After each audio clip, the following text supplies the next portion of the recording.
निश्चित तौर पर मीडिया की जो भूमिका है सिर्फ बुलडोजर ही के मामले में नहीं, लोकतंत्र की जब इमारत गिर रही है तब बुलडोजर की साथ साथ उस पर बैठकर जो मीडिया और खास तौर से जो कॉरपोरेट मीडिया है, जिसे तथाकथित तौर पर मेन स्ट्रीम मीडिया कहा जाता है, अलग अलग शब्द हैं, गोदी मीडिया भी है, कॉरपोरेट मीडिया है, मेन स्ट्रीम मीडिया है, वो तकरीबन बुलडोजर पर बैठा हुआ है और वो इसका जश्न मनाने वाला, इसको प्रचारित प्रसारित करने वाला एक बहुत बड़ा टूल है। सिर्फ इमारत ही गिरने में नहीं, जहां भी नाइंसाफी हो रही है वहां पर मुझे दिखाई देता है। हम देश की राजधानी दिल्ली में बैठे हैं। दिल्ली में कुछ समय पहले जिस तरह से बुलडोजर चल रहा था और जिस तरह से बुलडोजर, जो लोग उस इलाके को जानते हैं, आजादी से पहले लोग वहां बसे हुए हैं, सारी चीजें सबके सामने हैं, तो आप देखिए कि उस समय भी जो मीडिया था और जो मीडिया के साथ साथ एक जो उन्माद पैदा करने वाली भीड़ पैदा होती है, वो मुझे बहुत डरावनी लगती है। खास तौर से देखिए, बहुत अच्छी बात है कि आप ये रिपोर्ट लेकर आए हैं। उदयपुर वाली रिपोर्ट है, यहाँ छतरपुर वाली रिपोर्ट है। इससे कम से कम ये बात दर्ज होती है कि जो नाइंसाफी है, उस नाइंसाफी के कितने पहलू हैं, उनको हम ब्लैक एंड व्हाइट में लिखने के लिए तैयार होते हैं। अक्सर ही लोगों के अंदर हताशा आती है कि इस तरह की फैक्ट फाइंडिंग टीम से क्या होगा, हासिल क्या होगा। लोग जाएंगे, लोग रिपोर्ट करेंगे, देन व्हाट। मुझे लगता है कि आंसर यही है कि अगर ये नाइंसाफी जो हमारे दौर की है, अभी हर्ष ने बात की इजराइल की, अभी मैं प्रोग्राम करके आई हूं गजा पर, अगर वहां पर पत्रकार जो जान को जोखिम में डालकर इजराइल का जेनोसाइड चल रहा है, अगर उसे डॉक्यूमेंट ना करें, उससे बड़ी नाइंसाफी क्या हो सकती है बतौर पत्रकार, बतौर एक मानव। अगर आप सोचिए कि ह्यूमैनिटेरियन एटीट्यूड का अगर हम पैदा हुए हैं और हमारे बगल में जो जेनोसाइड चल रहा है उसे हम डॉक्यूमेंट नहीं करें, उस पर हम एक अपना रेजिस्टेंस, रिजिलियंस ना जताएं, तो वो मुझे लगता है कि बतौर हमारे ऊपर एक क्वेश्चन मार्क होता है। तो ये एक क्वेश्चन मार्क खड़ा करना, इस रिपोर्ट को सामने लाना, यह बहुत इंपॉर्टेंट है। और उससे भी ज्यादा जरूरी है, यहाँ पर जितने लोग इस कमरे में हैं, सब लोग फोन से, छोटे छोटे कैमरे से, बड़े कैमरे से, जो इस रिपोर्ट पर रिपोर्ट करने के लिए आए हैं, दरअसल वही जमहूरियत की ताकत है, वही इस बुलडोजर राज, या जिसे कहते हैं लोग आज की तारीख में बुलडोजर जस्टिस। कौन कहेगा कि बुलडोजर इनजस्टिस है? ये हम सभी कहेंगे जो यहाँ पर हैं, और हमारे माध्यम से जो लोग जुड़ रहे हैं वह कहेंगे, उन्हें पता चलेगा कि क्या हुआ।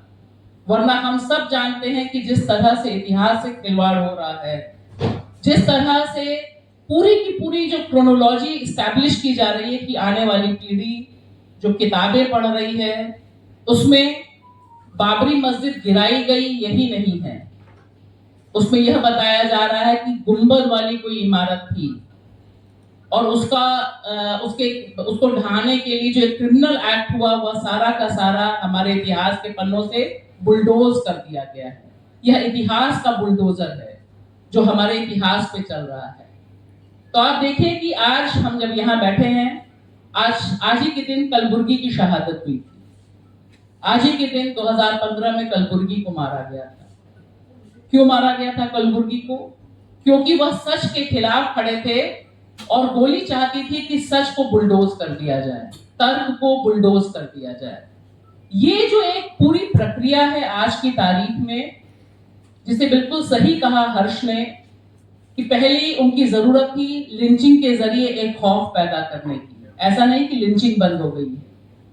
आज जब हम बात कर रहे हैं, देश के कई हिस्सों में इस समय भी कितने लोगों के ऊपर हमले हो रहे हैं, हम उसकी रिपोर्ट ही नहीं हो रही है। अक्सर खाली ये पता चलता है कि काउ स्मगलिंग हो रही थी और वो कूद गया और वो मर गया अपने आप ही, उसने सुसाइड कर लिया।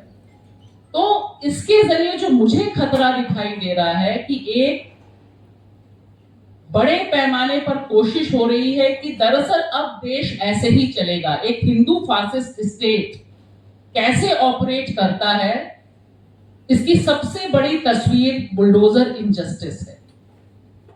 जहां पर कॉन्स्टिट्यूशन है इनके पास, होता रहे, बहुत अच्छी बात है, आप दिखाते रहिए कॉन्स्टिट्यूशन कॉन्स्टिट्यूशन कॉन्स्टिट्यूशन, लेकिन जमीन पर जो स्टेट अपने नागरिकों के खिलाफ युद्ध छेड़ना चाहता है, वो कॉन्स्टिट्यूशन अपनी जगह मौजूद है, हमारा सुप्रीम कोर्ट अपनी जगह मौजूद है, हमारा हाई कोर्ट अपनी जगह मौजूद है, सारी न्यायपालिका अपनी जगह मौजूद है, लेकिन बुलडोजर पर एक शब्द निकलना मुश्किल है।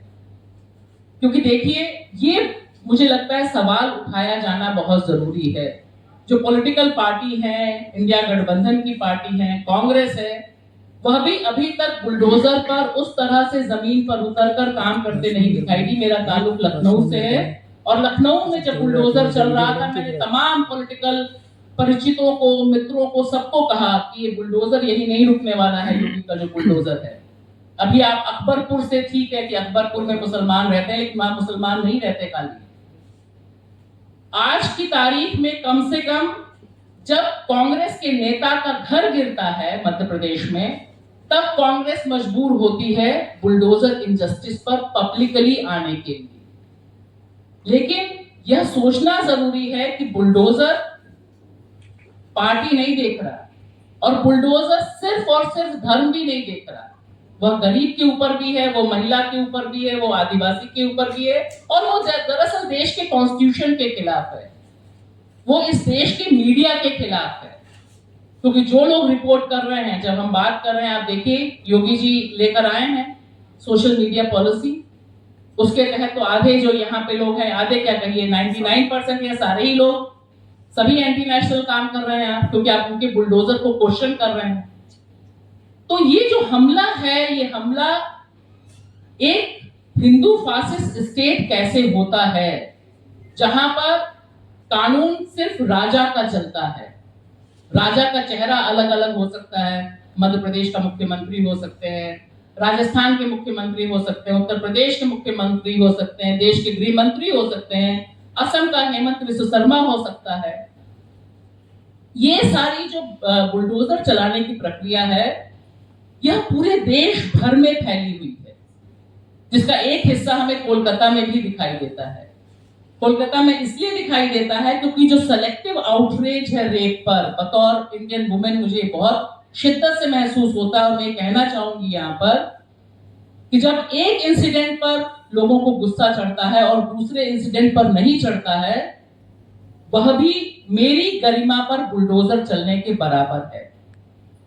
जिन लोगों को बिल्किस के हत्यारों और बलात्कारियों को फूल माला पहनाने में दिक्कत नहीं होती है, वो कोलकाता पर जिस तरह से चीखते चिल्लाते हैं, दरअसल वह देश भर की महिलाओं का अपमान करते हैं और बताते हैं कि उनके लिए रेप के खिलाफ बोलना एक पॉलिटिकल टूल है। तो ये जो बुलडोजर है, एक ये सिंबल है मेरे लिए, एक सिंबल है कि किस तरह का जो शासन है।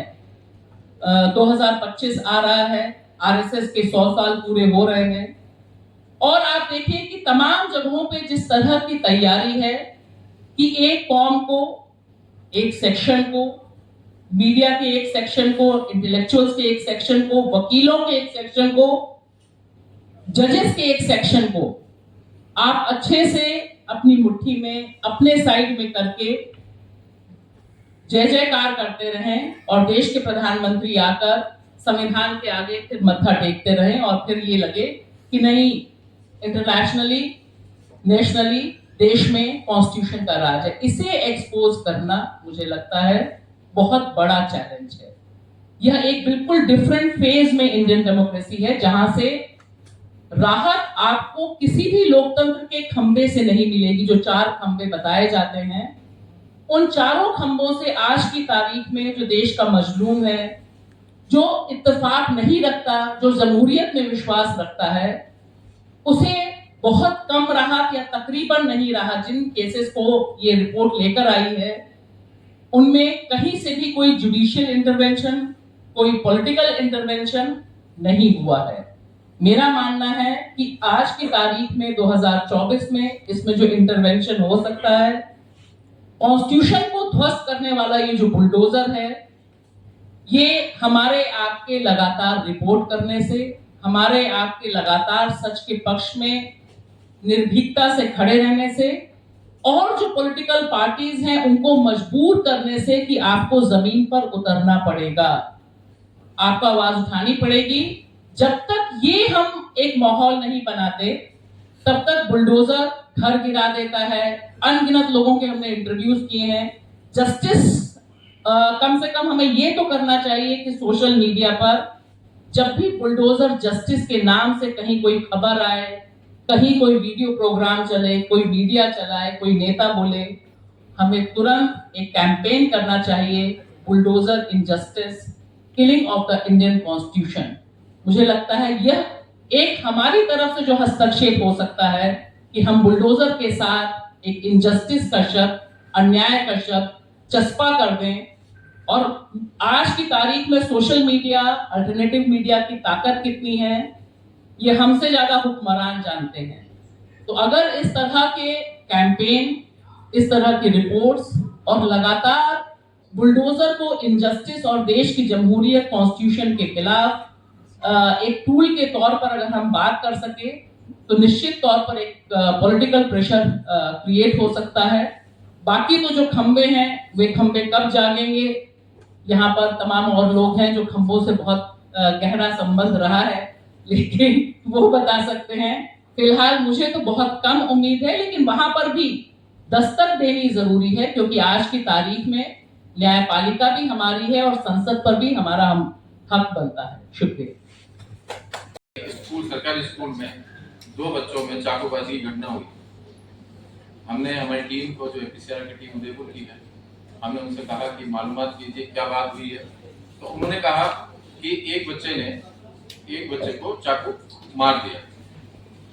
हमने उसकी तस्दीक करने की कोशिश की और मालूमात की तो पता चला कि स्कूल की आपसी कुछ बात को लेकर आपस में झगड़ा हुआ, झगड़े में उन्होंने चाकू मार दिया।